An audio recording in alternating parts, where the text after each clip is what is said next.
सत्य कथा, पुरुषार्थ कथा, सुनो सुनो सिद्धार्थ कथा। सत्य कथा, पुरुषार्थ कथा, सुनो सुनो सिद्धार्थ कथा। चढ़ते सूरज सा तेजवान वो कीर्तिमान, हुंकार भरे जब कूच करे, थर थर कांपे आसमान। वो राजपुत्र वो शूरवीर, पर्वत को भेद दे उसके तीर, शांति का स्रोत करुणा की धार, निर्झर झरे मन से अपार। वो राजपुत्र वो शूरवीर, पर्वत को भेद दे उसके तीर, है शाक्य वंश का वो तारा, जगमग है जिससे जग सारा। सत्य कथा, पुरुषार्थ कथा, सुनो सुनो सिद्धार्थ कथा।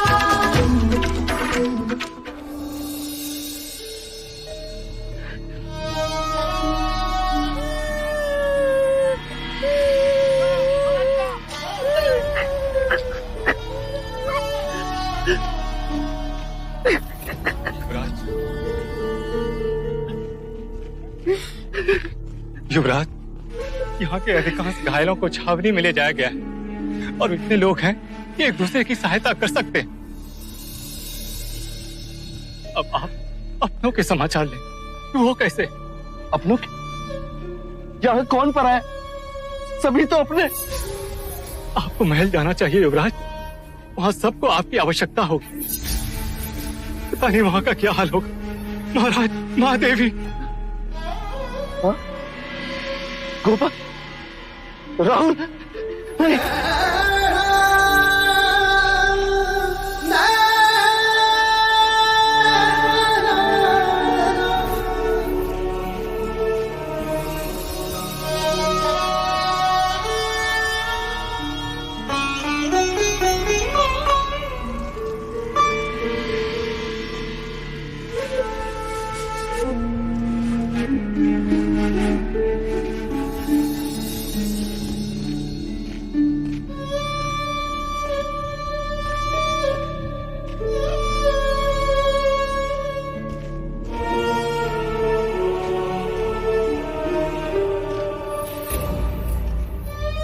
युवराज,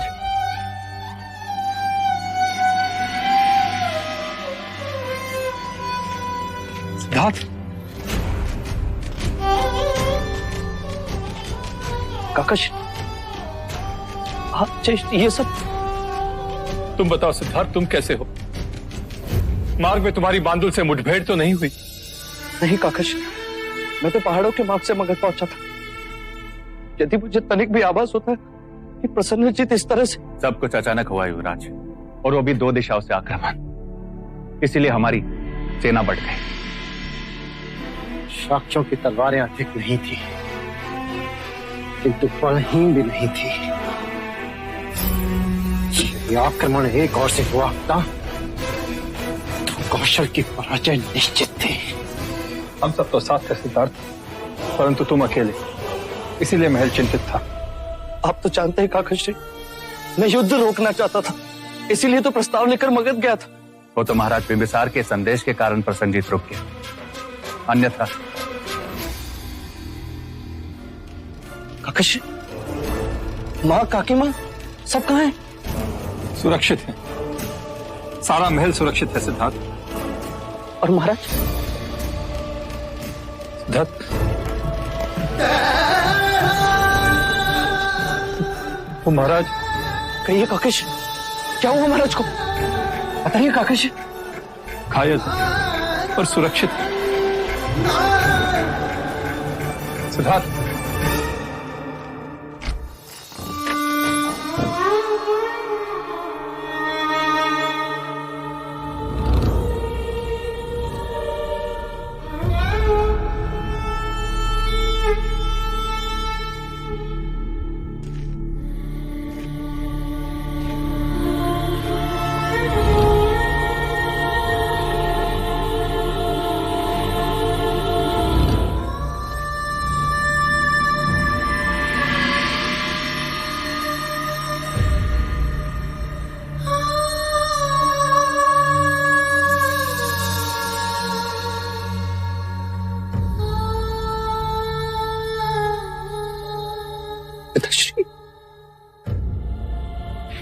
युवराज,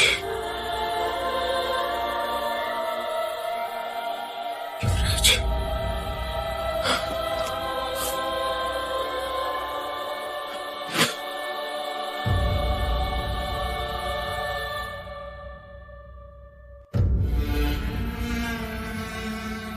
तुम्हें सकुशल देखकर मुझे प्रसन्नता हुई पुत्र।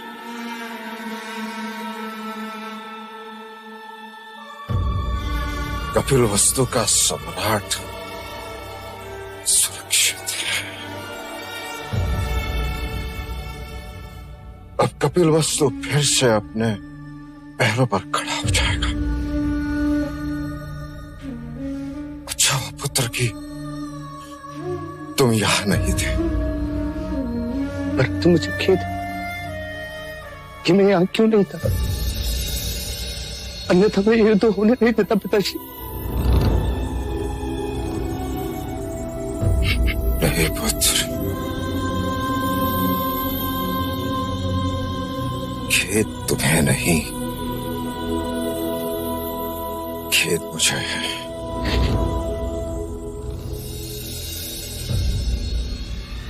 अश्वमेध के युद्ध में प्रसन्नजीत का शिरच्छेद कर दिया होता तो ये युद्ध ही नहीं होता।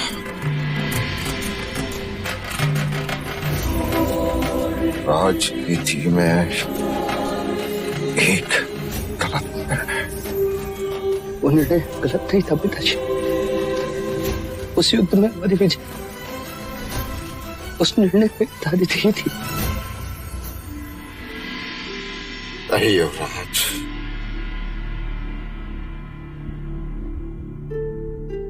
जिस तरह जंगल के प्राणियों की अपनी राजनीति है,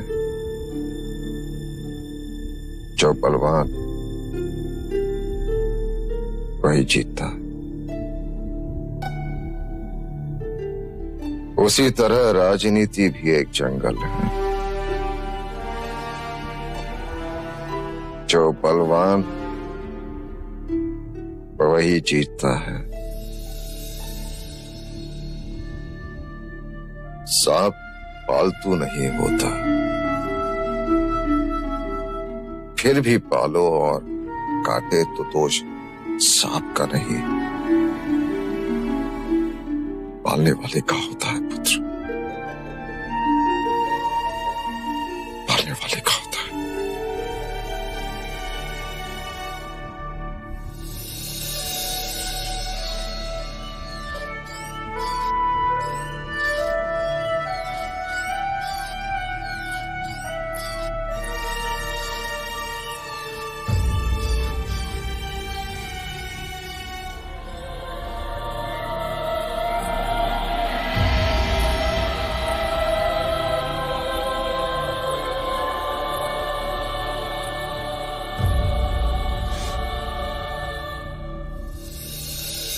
एक युद्ध और चारों ओर दुख का साम्राज्य छा गया।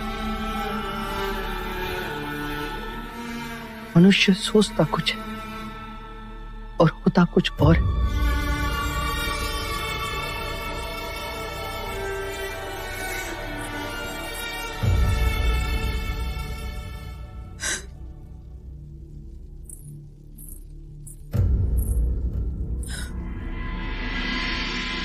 सत्य कहा आ रहे आपने, अभी कल की ही बात है, कभी सोचा ना था कि इतनी जल्दी ये बात हो जाएगी।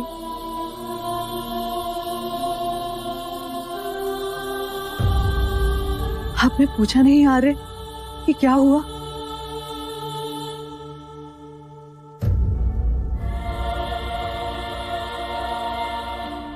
ठीक है, चलो मैं ही बता देती हूँ। कल राहुल पहली बार घुटनों के बल चला और फिर रोने लगा। जब मैंने उसे पुकारा तो यूं हाथों के बल सर उठाकर मुझे देखने लगा और फिर हंस पड़ा।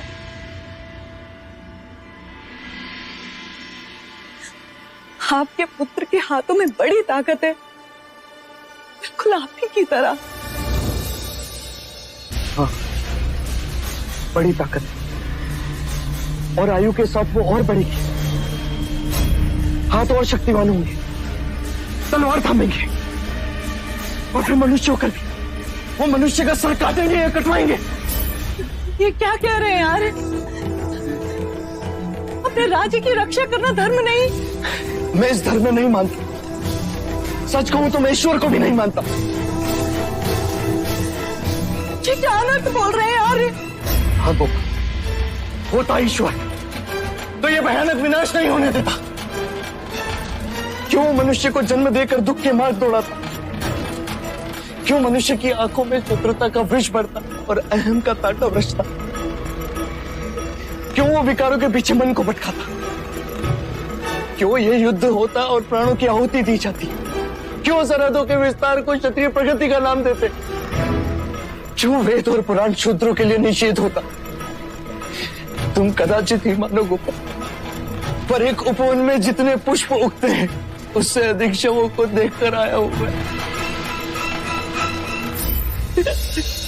नहीं चाहिए मुझे राजपाट, नहीं बनना मुझे राजा। मुझे केवल दुख से मुक्ति का मार्ग चाहिए। मुझे शांति चाहिए, मुझे शांति चाहिए, शांति चाहिए।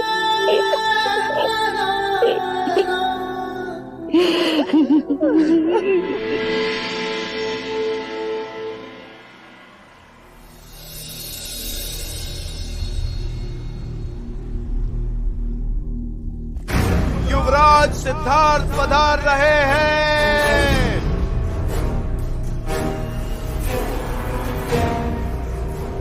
युवराज सिद्धार्थ की जय। युवराज सिद्धार्थ की जय। युवराज सिद्धार्थ की जय। युवराज सिद्धार्थ की जय। युवराज सिद्धार्थ की जय। मुझे दुख है, जब आप सब लोग ये सह रहे थे तब मैं यहां उपस्थित नहीं था। क्षमा करें मुझे। इसमें दुखी होने की क्या बात है युवराज सिद्धार्थ? हमें तो प्रसन्नता है कि आप राजा बिंबिसार के यहाँ थे। हाँ युवराज, अब हम मगध नरेश की सहायता से उस प्रसन्नजीत का सर उसके धड़ से अलग कर देंगे।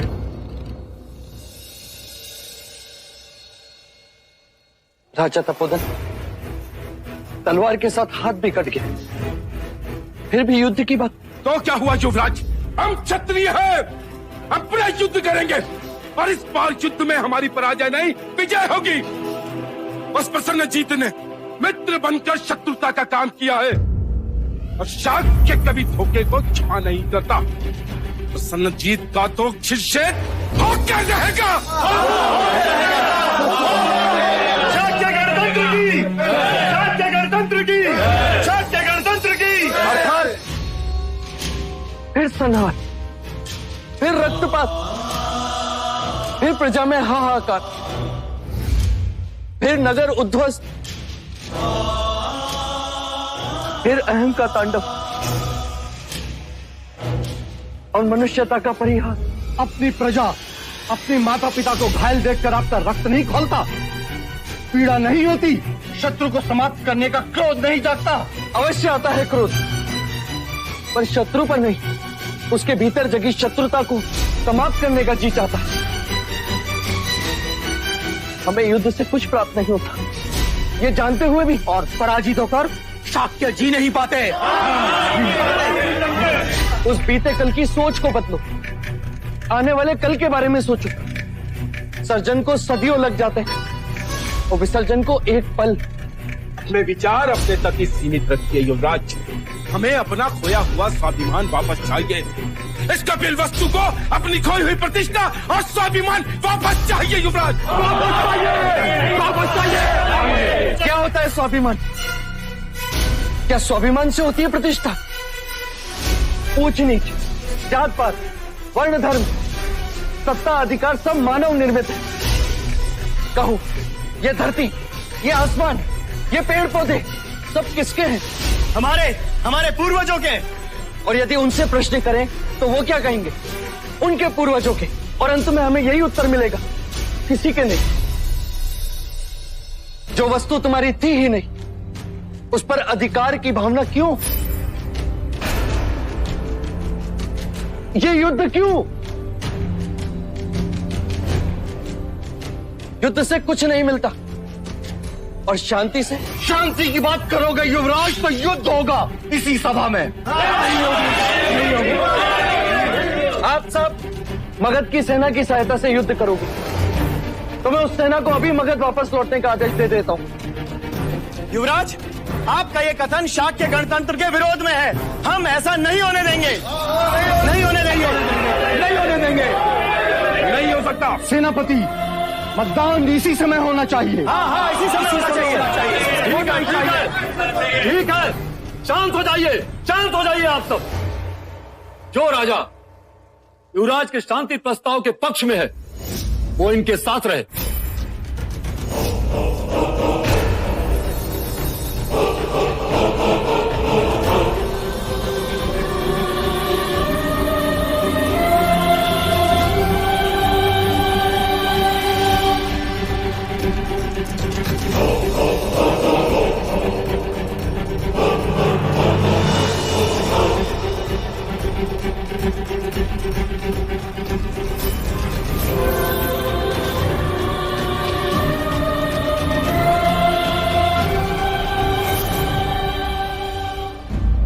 युवराज, महाराज शुद्धोधन यहाँ होते तो वो भी युद्ध के पक्ष में ही होते।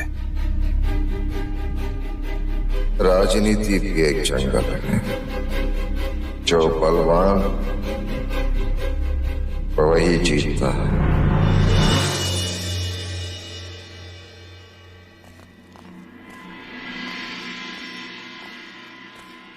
युवराज, सारा शाक्य संघ युद्ध के पक्ष में।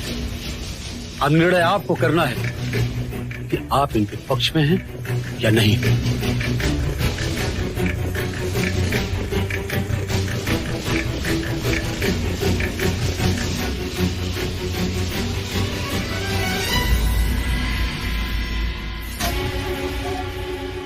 युद्ध के पक्ष में मैं कल भी नहीं था और आज भी नहीं। यदि आप शाक्य संघ के पक्ष में नहीं हैं, तो आपको अपने सभा पद से त्याग करना होगा।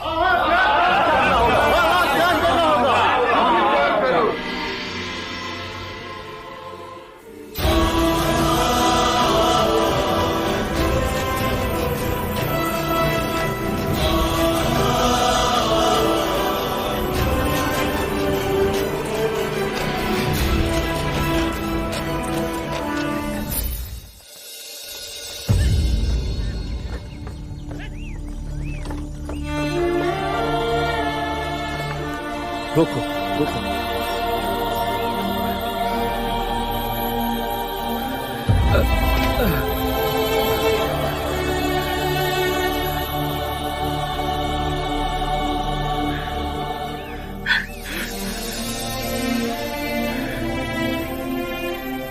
कौन हो भाई?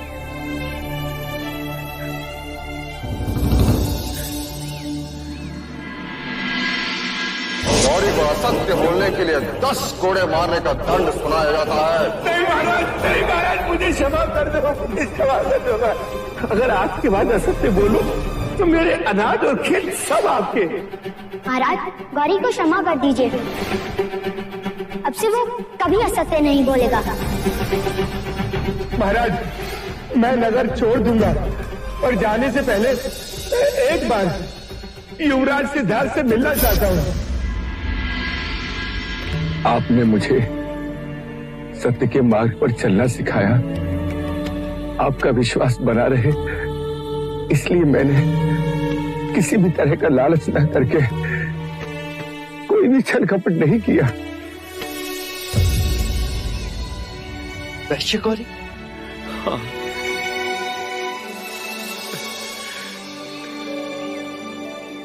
जी हाँ युवराज, वही वैश्य गौरी जिसे सारे नगर ने अपराधी घोषित किया, और आपने मेरी सहायता की, मुझे जीने का अवसर प्रदान किया। तुम तो नगर छोड़कर चले गए थे। जी युवराज, वो झूठे अपराध का दंड था झूठी मोहर लगाकर किसी ने मेरी बलि देनी चाहिए थी, और अब गिरे दूध पर क्या रोना। तो अब तक तुम कहाँ थे? वैशाली चला गया था युवराज, शरीर वहां और हृदय यहाँ। युद्ध पश्चात कपिल वस्तु के बारे में सुना तो दुख बांटने चला आया। युवराज, परिश्रम से मैंने धन अर्जित किया है, कृपया इसे स्वीकार करें युवराज, कृपया इसे स्वीकार करें। यहाँ से कहाँ जा रहे थे? कभी न्याय प्रणाली ने मुझे नई नगरी में अन्न न देने का अपराधी ठहराया था। आज उसी नई नगरी में अन्न बांटने जा रहा था युवराज। नई नगरी? हाँ।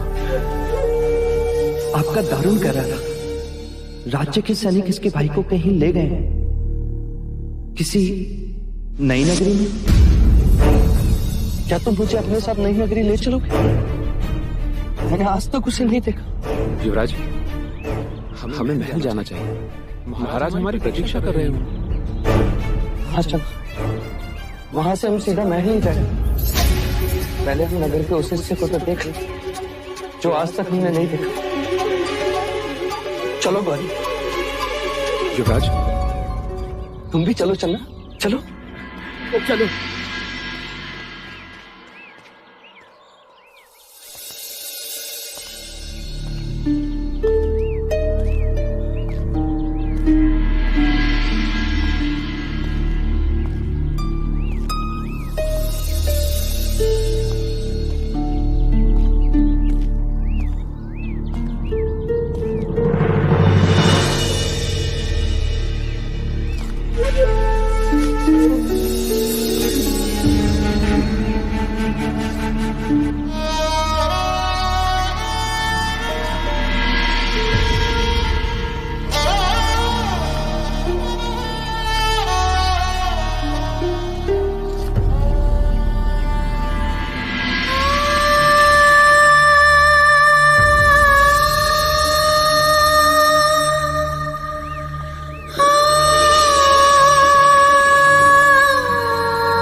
ये सब हम क्या देख रहे हैं चंदा?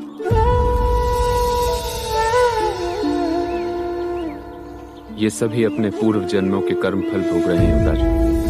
कर्म? पर कर्मफल से तो मनुष्य धनिक बनता है या दरिद्र, ये सुना है। पर ये मनुष्य क्या ये भी कर्मफल का परिणाम है?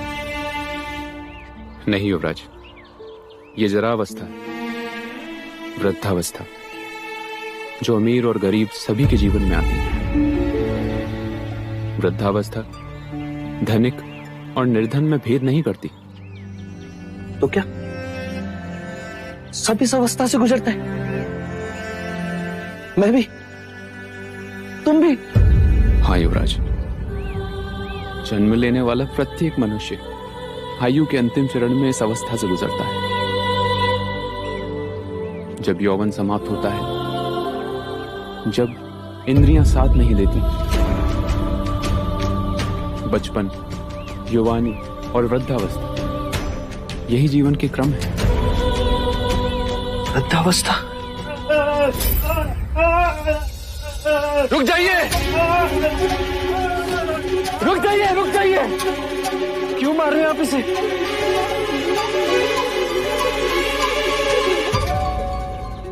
नहीं युवराज, ये क्या कर रहे हैं आप? राज, ये रोगी है। लोग इसे छूते नहीं। और रोग तो मुझे भी हुआ था, और सबने मुझे छुआ भी था। पर वह साधारण रोग था युवराज, ये कुष्ठ रोग है।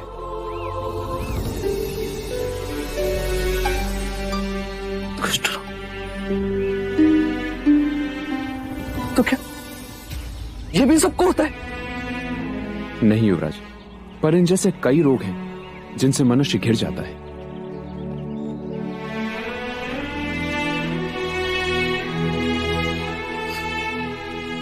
कर्मफल से दरिद्रता मिलती है, कर्मफल से मनुष्य रोगी होता है। क्या ऐसा कोई मार्ग नहीं जिससे कर्मफल को बदला जा सके, जिससे संसार के सारे दुखों को हम मिटा सके,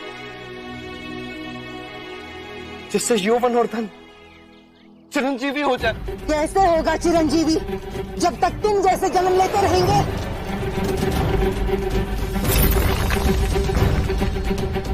ले चल, चल कर दिखा इस पर। ये क्या कर रही हो तुम? जानती नहीं किससे बात कर रही हो? ये हमारे युवराज है। जानती हूँ, इसीलिए फेंके हैं। जीवन भर इसके फेंके हुए अंगारों पर चले हैं हम, अब ये चलेगा? अपने जीवा पर काबू रखो, तुम युवराज से बात कर रही हो। क्या अपराध है मेरा? क्या किया है मैंने? अरे तेरा तो जन्म ही तेरा अपराध है। तेरे लिए आगाही हुई थी, तू सम्राट बनेगा या सन्यासी। इसीलिए तेरे राजा पिता ने सारे नगर के दरिद्र, रोगी, दुखी, वृद्ध लोगों को देश के बाहर किया, उनको धोखा दिया और ये अंधेर नगरी बसाई तेरे कारण। ये तेरा अपराध है।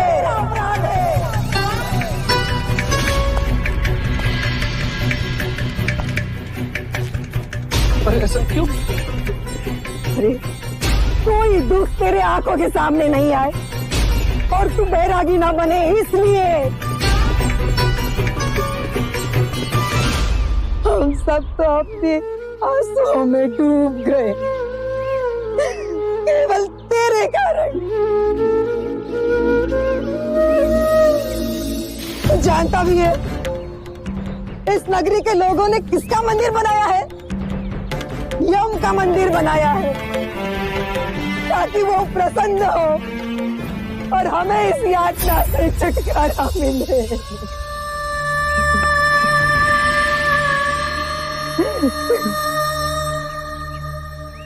मनुष्यता का कितना बड़ा उपहास। चलना, क्या मेरा जन्म सच में इतना कलंकित?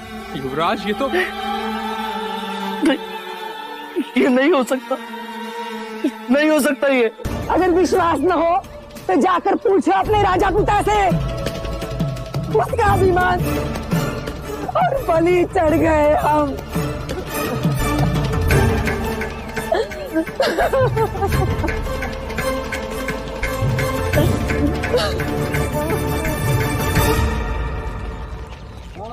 सत्य, सत्य, सत्य, सत्य, सत्य, सत्य, सत्य, सत्य, सत्य, सत्य,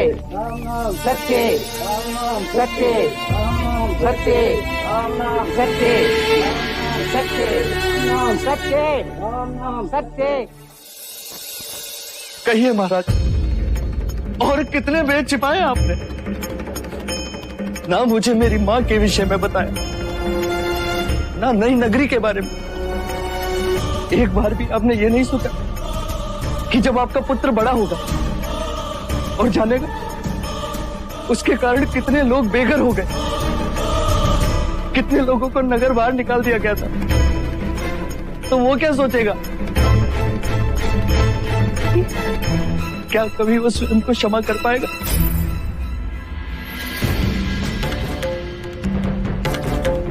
क्या उससे अपने जन्म पर खेद नहीं होगा? भविष्य को उन्नत बनाने के लिए वर्तमान का बलिदान देना ही पड़ता है।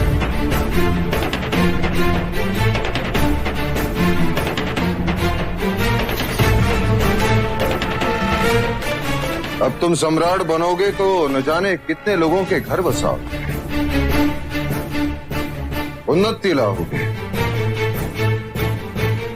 एक योग्य राजा भाग्य से मिलता है प्रजा को, और मैं तुम्हें राजा ही बनाना चाहता था। और एक योग्य राजा देने की इच्छा आप बुरे शासक बन गए पिताश्री। पूरी एक पीढ़ी को नर्क भेज दी। सिद्धार्थ, इन्होंने जो किया वो इसलिए किया कि दुख तुम तक ना पहुंचे। और दुख तो पहुंच ही गया ना मां। उन सबके दुखों का बोझ मैं अपने कंधों पर उठाकर चल रहा हूं।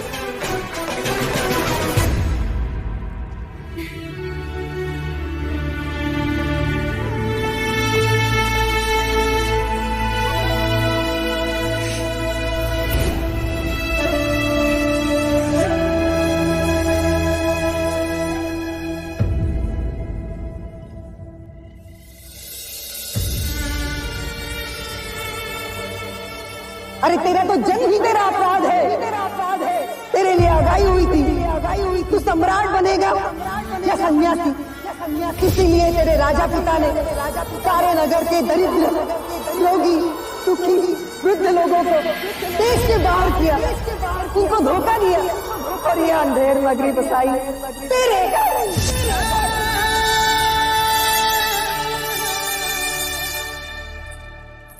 आर्य, आर्य,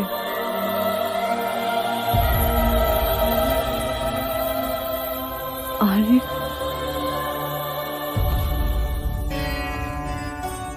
मैं राजा बनना नहीं चाहता गोपा। मैं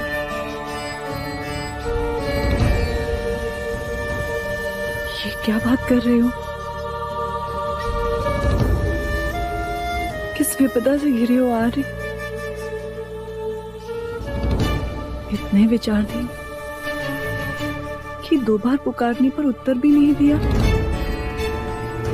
मेरे प्रश्न ही अब मेरे लिए यम बन रहे हैं गोपा। न जाने वो कब मेरी सांसें घुटती। क्या हुआ? ऐसी क्या घटना हुई?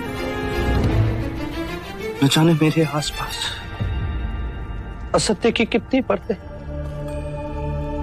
जो एक के बाद एक खुलती जा रही। जब सब खेल रहे थे तब मुझे महल से बाहर जाने की अनुमति नहीं थी। मुझे बाहर जाने क्यों नहीं थी? वो सत्य आज उजागर हुआ जब मैंने जन्म लिया।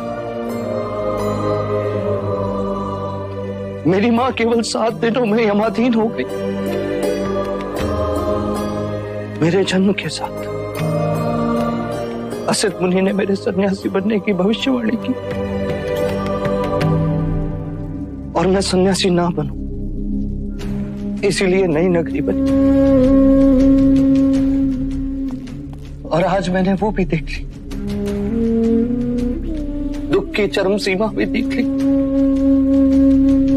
निर्धन, रोगी, वृद्ध, मृतक, निर्धन और धनी का कर्म चक्र, जन्म और मरण का निरंतर चक्र। मृत्यु सभी को आनी है गोपा, चाहे वो निर्धन हो या धनी। वृद्धत्व किसी को नहीं छोड़ता। ना ब्राह्मण को, न क्षत्रिय को, न वैश्य को, न शूद्र को। मैंने उन वृद्धों की झुर्रियों में लिखे दुखों को पढ़ लिया है को। और अब स्वयं अपने ही जन्म को कोसने लगा।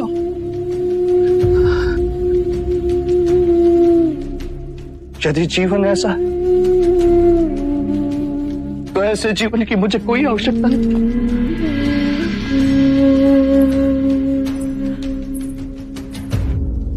सोच को इतनी सीमित ना बनाओ आर्य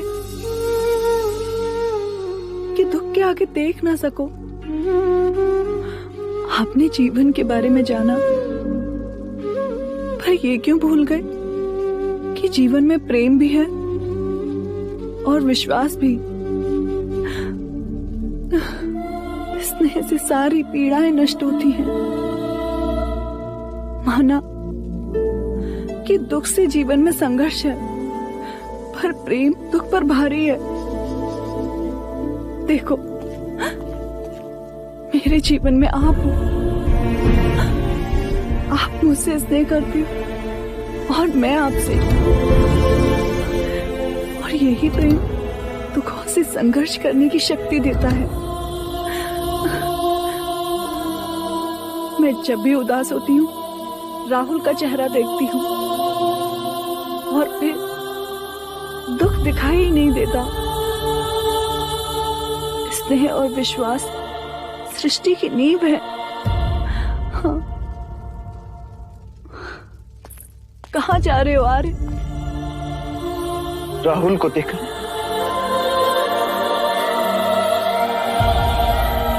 हाथ फैलाओ तो तुम्हें छू सकती हूँ, फिर भी क्यों लगता है कि तुम दूर हो।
हुआ? गोपा ये तड़प रहा, कदाचित प्यासा है। कब से मैं इसे पानी पिलाने की कोशिश कर रहा हूं, चिल्लाता है पर पानी नहीं पीता। ये पानी नहीं पिएगा आज।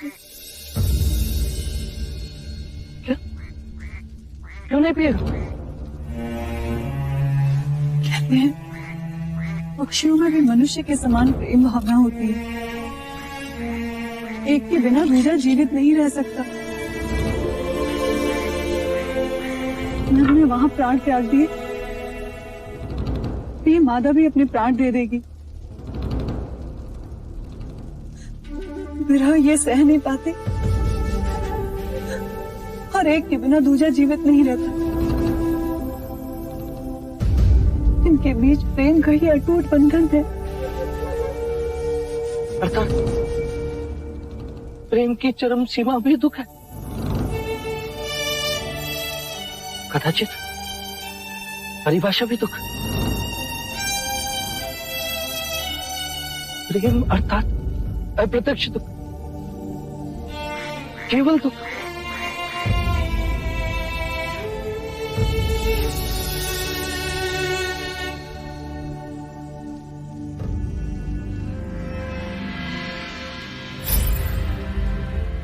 गोपा,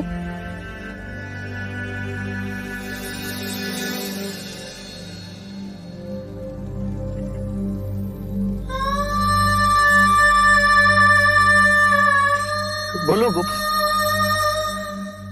एक दूसरे से इतना प्रेम कि सृष्टि ईर्ष्या कर, और हम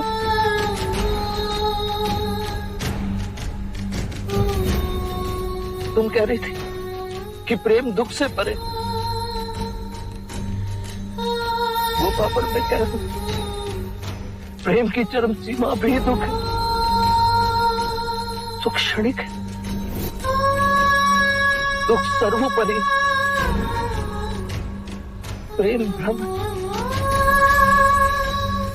और विरह सनातन है।